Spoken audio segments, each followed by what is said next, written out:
Bismillahirrahmanirrahim. Assalamualaikum warahmatullahi wabarakatuh. Alhamdulillahirabbil alamin wa bihi nasta'in wa ala umuri dunya waddin. Wassalatu wassalamu ala asyrafil anbiya'i wal mursalin Sayyidina Muhammadin wa ala alihi wa sahbihi ajma'in, amma ba'du. Subhanaka la ilma lana illa ma 'allamtana innaka antal alimul hakim. Rabbi shrah li sadri wa yassir li amri wahlul 'uqdatam min lisani yafqahu qawli. Amin ya rabbal alamin. Hadirin Bapak maupun Ibu yang dirahmati Allah Subhanahu wa taala, sejenak kita tadabbur dan tafakkur, merenung, menghayati atau memikirkan segala sesuatu kondisi, baik itu alam maupun kehidupan kita sehari-hari, di mana Allah Subhanahu wa taala berfirman dalam Quran surat Al-Imran ayat 190 sampai dengan 191. Allah Subhanahu wa taala berfirman, A'udzubillahi minasyaitonir rajim. Bismillahirrahmanirrahim. Inna fi khalqis samawati wal ardi wa ikhtilafil laili wan nahar la ayatin lil albab allazina yadhkuruna Allaha qiyaman wa qu'udan wa 'ala junubihim wa yatafakkaruna fi khalqis samawati wal ardi Rabbana ma khalaqta hadza batila subhanaka faqina azabannar. Yang artinya bahwa sesungguhnya ada tanda-tanda kekuasaan, tanda kekuasaan Allah Subhanahu wa taala menciptakan langit dan bumi, kemudian pergantian siang dan malam,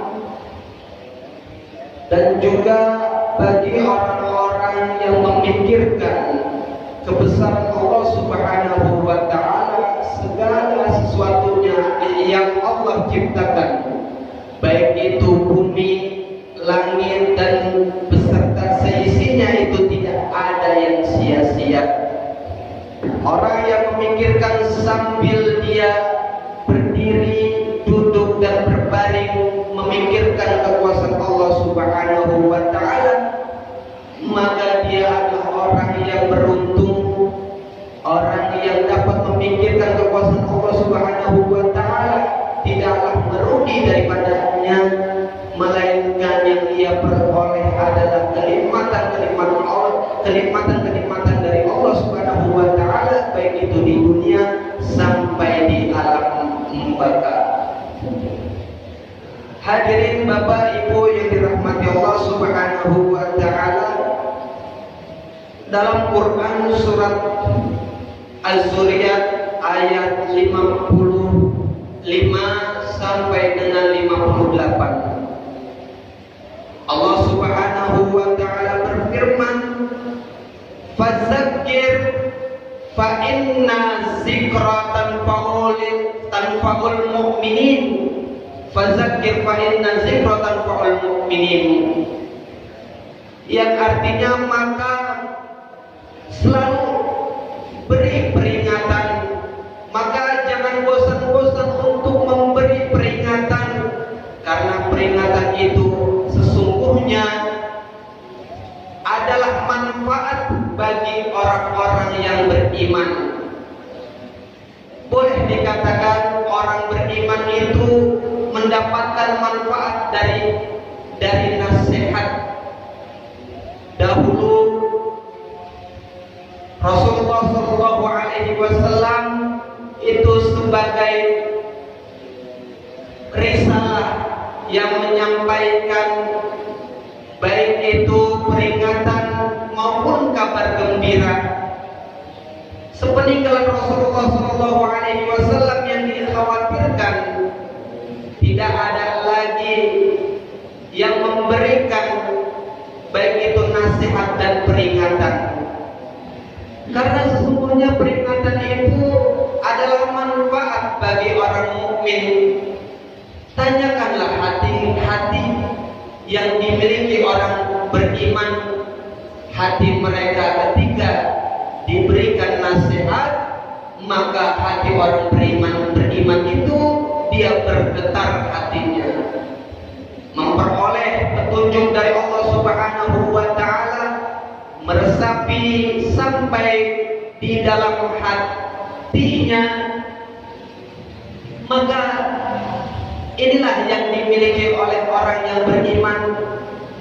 Bersyukur kita ketika nasihat itu datang kepada diri kita, kita terima dan selalu meningkatkan diri untuk beribadah kepada Allah Subhanahu wa taala. Namun alangkah ruginya ketika nasihat itu datang kepada orang. Ketika nasihat itu datang kepada orang, kita menolak nasihat tersebut. Kerasnya hati disebabkan tidak adanya masukan atau nasihat. Sekali nasihat datang, sekali nasihat masuk, dia menolaknya. Inilah ciri orang yang keras hatinya. Kemudian dilanjutkan surat Az-Zariyat ayat 56, wa ma khalaqtul jinna wal insa illa liya'budun. Tidak akan aku ciptakan, kata Allah, baik itu jin dan manusia, beribadah kepada Allah Subhanahu wa taala. Kata jin lebih dahulu Pak daripada kata manusia. Sebab apa? Sebab yang terlahir, yang diciptakan oleh Allah Subhanahu wa taala lebih dahulu adalah jin daripada manusia. Kita dulu disesatkan sebelum adanya nabi-nabi sebagai petunjuk, sebelum adanya rasul sebagai yang menyampaikan risalah, kita tersesat dalam penyembahan. Kita menganggap bahwa magic itu adalah Tuhan kita, api itu adalah Tuhan kita, sesembahan yang salah sehingga kita menyembah jin. Akhirnya Allah menurunkan surat Az-Zariyat ayat 56, wa ma khalaqtul jinna wal insa illa liya'budun. Tidak akan aku ciptakan, kata Allah, jin dan manusia kecuali beribadah kepada Allah Subhanahu wa taala. Bapak Ibu yang dirahmati Allah Subhanahu wa taala, Sayyidina Abbas radhiyallahu anhu dia mendefinisikan bahwa kata ibadah itu adalah mentauhidkan Allah. Kata ibadah mentauhidkan Allah, mengesahkan Allah, menyembah, yaitu menyembah Allah, tidak menyembah selain daripada Allah Subhanahu wa taala. Maka dari itu Bapak Ibu sekalian, ibadah yang kita lakukan di pagi hari maupun sampai malam semata-mata kita harapkan yaitu keridhaan Allah Subhanahu wa taala. Kemudian ibadah terbagi dua, yaitu ibadah mahdhah yang kita lakukan, ibadah yang kita sembah yaitu Allah Subhanahu wa taala. Dan yang kedua adalah ibadah ghairu mahdhah, ibadah wajib maupun ibadah sunnah.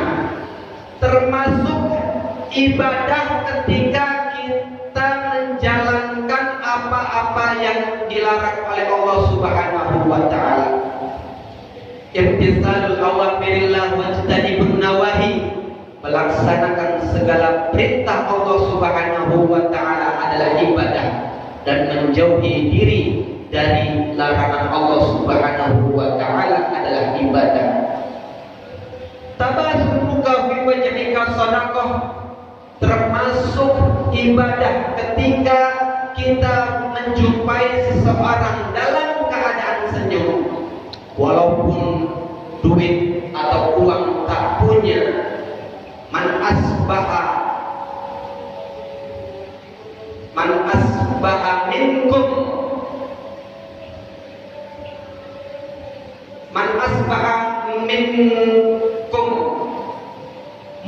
seseorang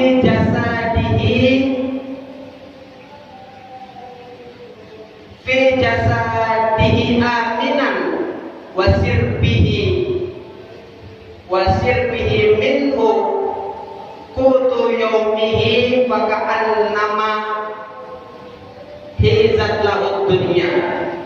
Barang siapa di pagi hari, kata Rasulullah SAW, persediaan ada, rizki ada, kemudian hati tenang, badan sehat, persediaan ada, maka ini adalah kenikmatan dari Allah Subhanahu wa Ta'ala. Bapak Ibu yang dirahmati Allah Subhanahu wa Ta'ala, bahwa rezeki Allah yang Allah turunkan kepada kita bukan berupa harta saja, bukan cuma uang saja. Kesehatan merupakan rezeki, hati yang tenang merupakan rezeki dari Allah Subhanahu wa Ta'ala, perut yang kenyang merupakan rezeki Allah Subhanahu wa Ta'ala.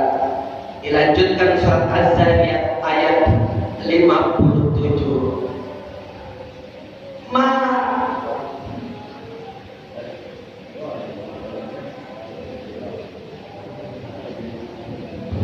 Ma uridu minkum min rizkin wa ma uridu an yut'imun.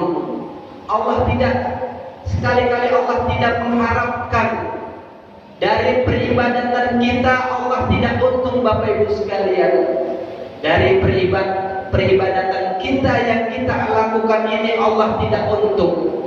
Apa kata Allah Subhanahu wa Ta'ala? Allah tidak mengharapkan rizki dari seseorang hamba, karena Allah Subhanahu wa Ta'ala maha memberi rizki. Kemudian ayat 58, Allahu huwa razaqu zul quwwatil matin. Dialah Allah yang maha memberikan rizki.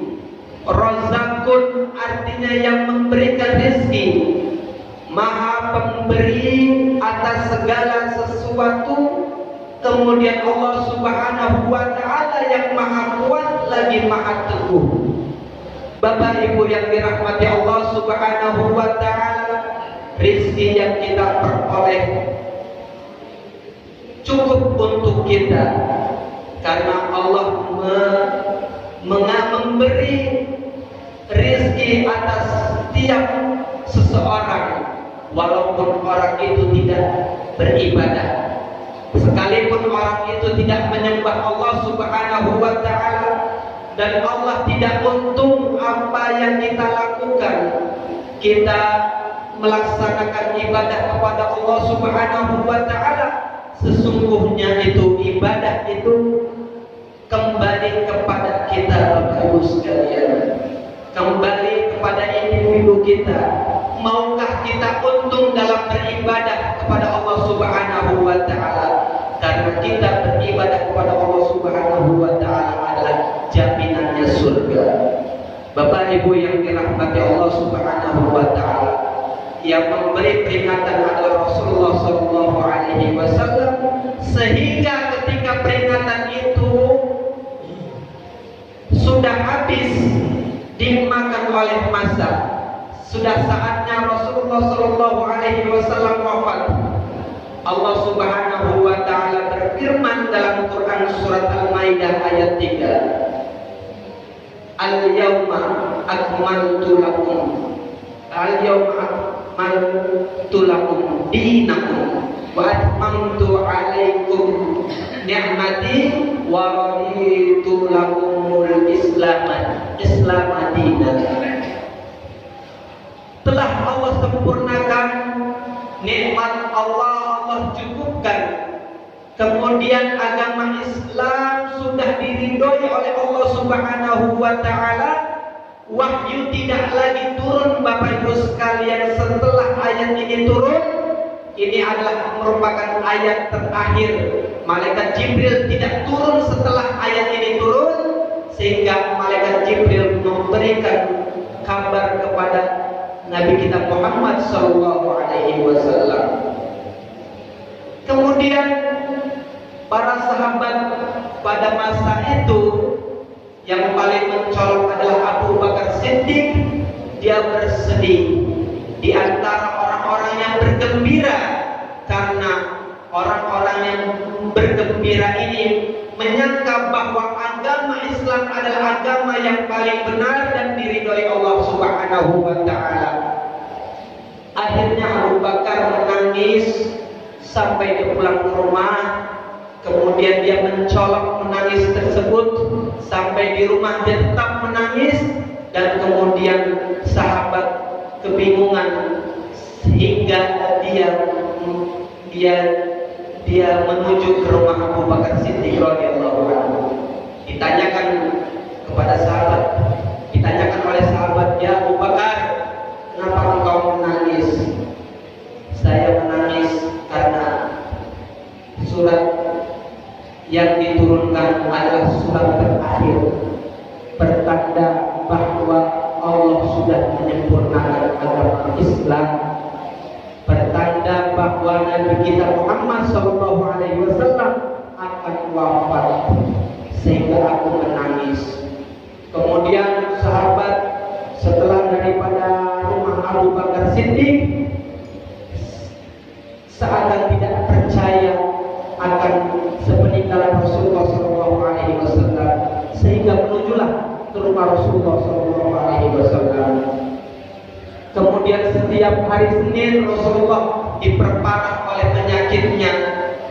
Akhirnya sahabat menanyakan, "Ya Rasulullah, apakah benar ketika saya menghampiri Sayyidina Abu Bakar, Sayyidina Abu Bakar Siddiq itu menangis karena akan ditinggali oleh Rasulullah sallallahu alaihi wasallam?" Kemudian Rasulullah menjawab, "Sesungguhnya aku akan pergi meninggalkanmu. Ini adalah ayat terakhir. Pertama kali aku menuju surganya Allah Subhanahu wa taala, yaitu alam akhirat, dan ini adalah perjumpaan terakhir menuju alam akhirat, dan yang aku tinggali adalah dunia, Bapak Ibu sekalian." Kemudian Bilal setiap kali azan, dia seorang muazzin. Ketika azan subuh, seperti biasanya setelah dia memandangkan subuh, Bilal menuju rumah Rasulullah sallallahu alaihi wasallam. Kemudian Rasulullah dibangunkan oleh Bilal. "Assalamualaikum ya Muhammad." Kemudian pada saat itu Fatimah menjumpai Bilal. "Wahai Bilal, Abah sedang tertidur." Kemudian Bilal menuju masjid. Akhirnya disampaikan pesan Bilal kepada Rasulullah sallallahu alaihi wasallam. "Ya Rasulullah, tadi Bilal datang kemari. Kemudian dalam keadaan sakit itu dia berdiri bergegas untuk menuju ke masjid. Sebelumnya bahwa Rasulullah sallallahu alaihi wasallam, bila aku, kata Rasulullah sallallahu alaihi wasallam, tidak sanggup berdiri, tidak sanggup untuk menuju ke masjid, maka tolong bilang kepada Abu Bakar untuk mengimami di masjid." Tapi Rasulullah sallallahu alaihi wasallam paksakan, walaupun dalam keadaan sakit Rasulullah menjadi makmum. Bapak Ibu sekalian, sepeninggalan Rasulullah sallallahu alaihi wasallam, tetap pada saat itu kekhawatiran pun ada. Ternyata benar, ketika Rasulullah sebagai pemberi peringatan, tidak lagi yang memberi peringatan sehingga yang dikhawatirkan Abu Bakar Siddiq, yaitu terjadi sepeninggalan Rasulullah SAW banyak kaum muslimin yang murtad, yang pindah agama. Bapak Ibu yang dirahmati Allah Subhanahu wa taala, terakhir sebagai kesimpulan bahwa yang memberikan nasihat adalah seorang mubalik, seorang yang mubalik memberikan nasihat, kemudian sebagai pendengar, hati orang yang beriman itu ketika diberi nasihat, Bapak Ibu sekalian, dia bergetar hatinya menuju peribadatan terbaik setiap hari dia lakukan semakin hari semakin baik dalam beribadah kepada Allah Subhanahu wa Ta'ala, dan dia selalu mengintrospeksi diri dalam hatinya. Kemudian boleh kita cek, boleh kita resapi sesungguhnya kita ada di lempangan mana ketika kita diberikan nasihat. Apakah hati kita keras? Apakah hati kita lunak? Bapak Ibu yang dirahmati Allah Subhanahu wa Ta'ala, mungkin itu yang dapat saya sampaikan pada pagi hari ini. Mungkin akan dilanjutkan oleh guru kita Al-Mukarram Al-Ustaz Khalilullah Al-Hussi. Kepadanya waktu dan tempat kami persilakan. Assalamualaikum warahmatullahi wabarakatuh.